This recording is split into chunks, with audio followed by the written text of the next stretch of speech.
नमस्कार दर्शकवृन्द, हामीले तपाईहरुलाई विभिन्न शैक्षिक गन्तव्यहरूको बारेमा जानकारी गराइरहँदा आज हामीले तपाईहरुलाई साउथ कोरियाको क्योङडोङ युनिभर्सिटीका प्रोफेसर जोन ली हाम्रो अगाडि हुनुहुन्छ।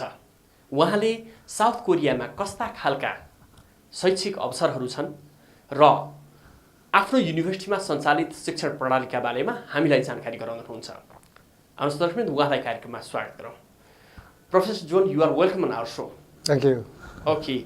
First of all, would you please give some information about your university, Kyungdong University? Yeah, Kyungdong University is about close to 40 years old university. We have around 8,000 students studying at 3 different campuses.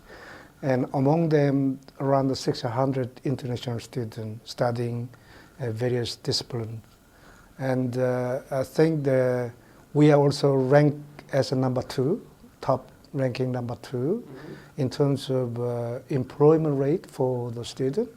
And most of our students, if they're willing to, they work part-time and also study. So we realized that is very important because most of our international students coming from the less developed country, and we realized the financial issue is very serious and important, and but as long as students put to their study first, and they stick to the rules and regulations enforced by government and university, then Kyungdong is strongly support the students, make sure that they achieve their study goal.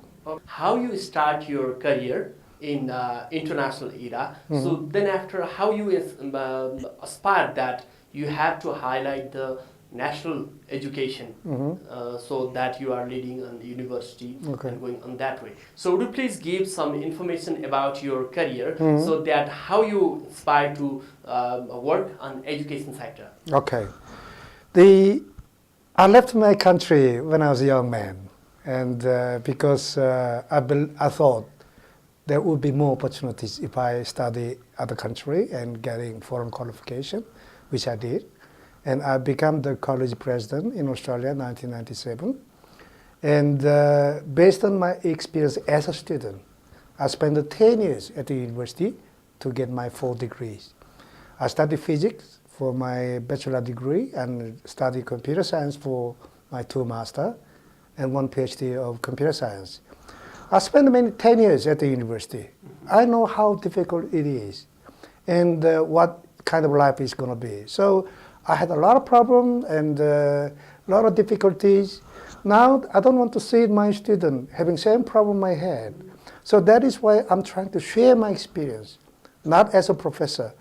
The difficulties and problem I had when I was a student, they're sharing my student with my experience.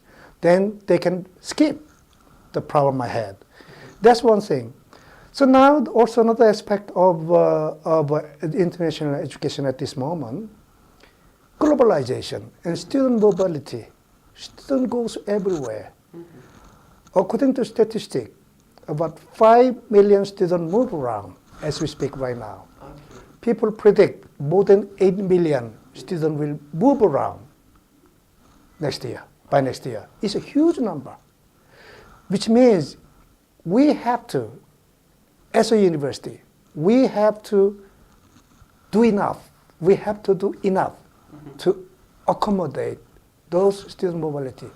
People talking about world is becoming smaller and smaller. So what are we doing? World is becoming smaller. Students don't know what kind of opportunity on the other part of the planet. So university build up student mobility, the more efficient system, more effective, high quality. This is the thing we have to do. So I thought, I as a university leader, I cannot do myself. I have to find a strong partnership with many university higher education providers around the world. So we've been expanding rapidly. If you come and visit our website, I cannot describe everything here, but if you find our website, information is there. How we building up international network to support student mobility. Another example, people tend to think student mobility is just for students from less developed country. Not true. It's absolutely not true.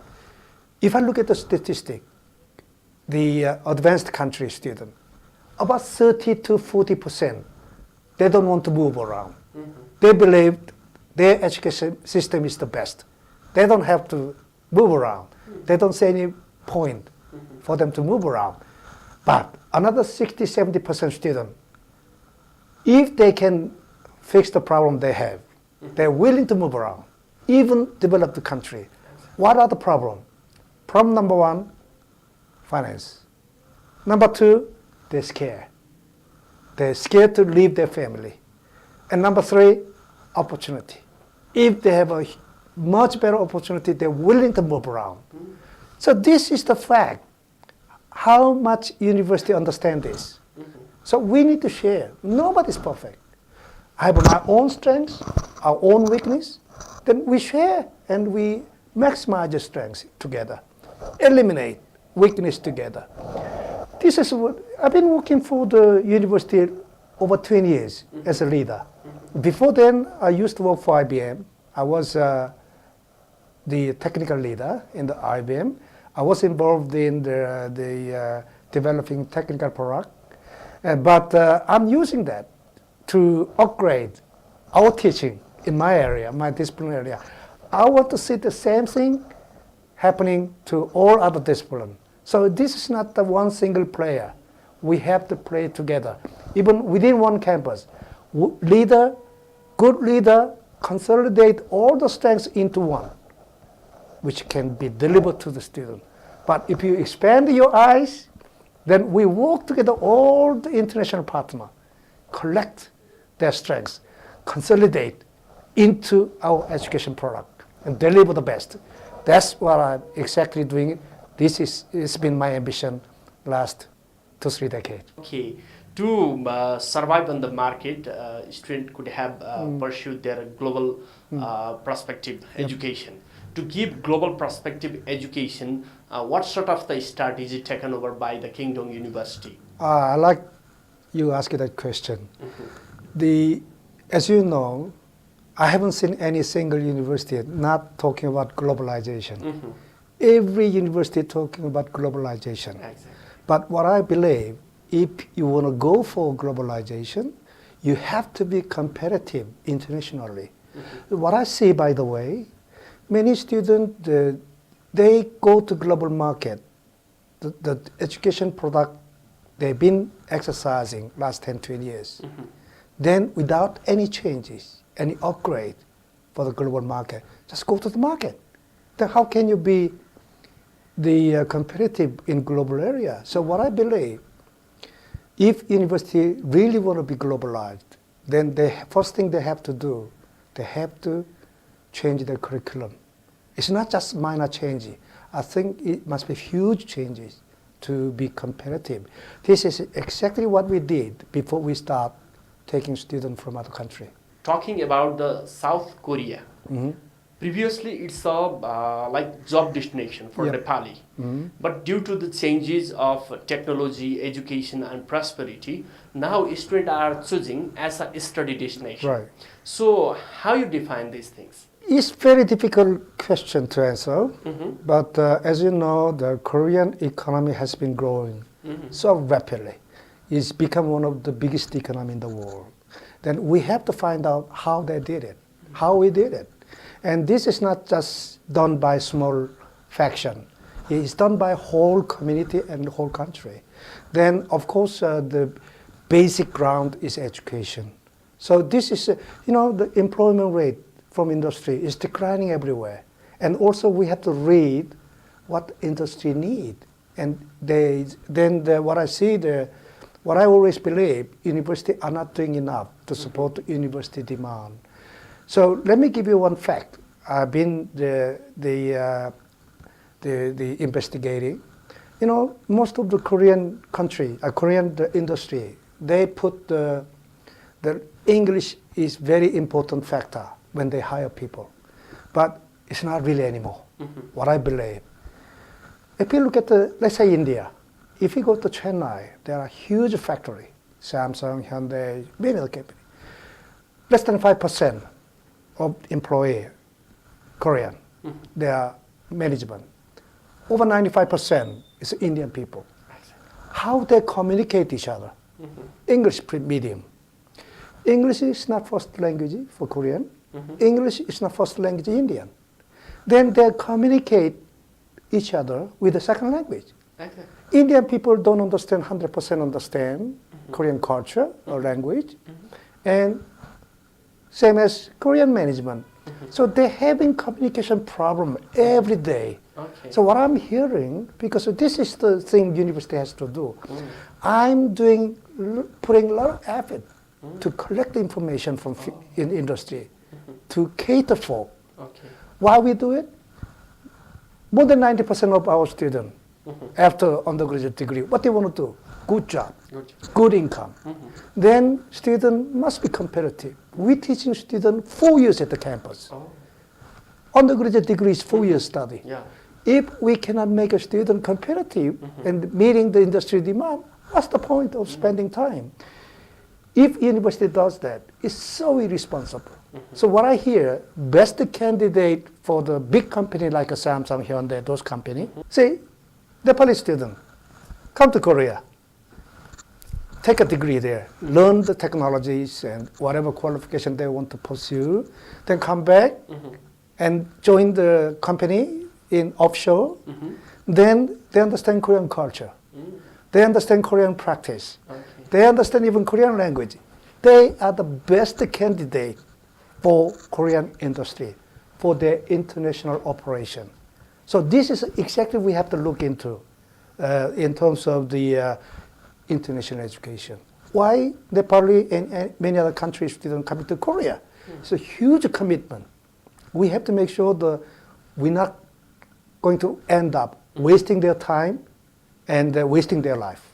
This is a very serious responsibility from our point of view. Okay. Now you are visiting here in Nepal, and what are the main purpose of your visit? I'm the president of the Gyeongdong University Global.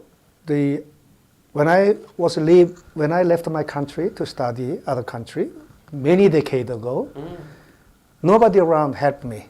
It's a serious commitment and decision. So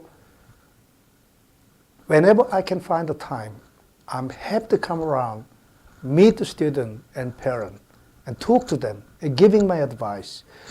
I met the large number of students during my stay. They know that. My students already in KDU, they know that. I never told them come and study at the KDU. Never. I told them the KDU is one of my 1,000 options, study abroad. But what they have to do, I'm giving advice based on my experience, spending many decades as a student and also as an educator. Then I give my advice and what they have to do, what they investigate before they making final decision. So I'm here. The student parent very happy to hear what the university president has to say. So that is why I want to come whenever I can find the time. I'm going to talk to student and parent so that they can make a right decision for their life. Especially talking about Nepali student and international student community there in your university, how they are grabbing the opportunity during the study period and after completing their study period.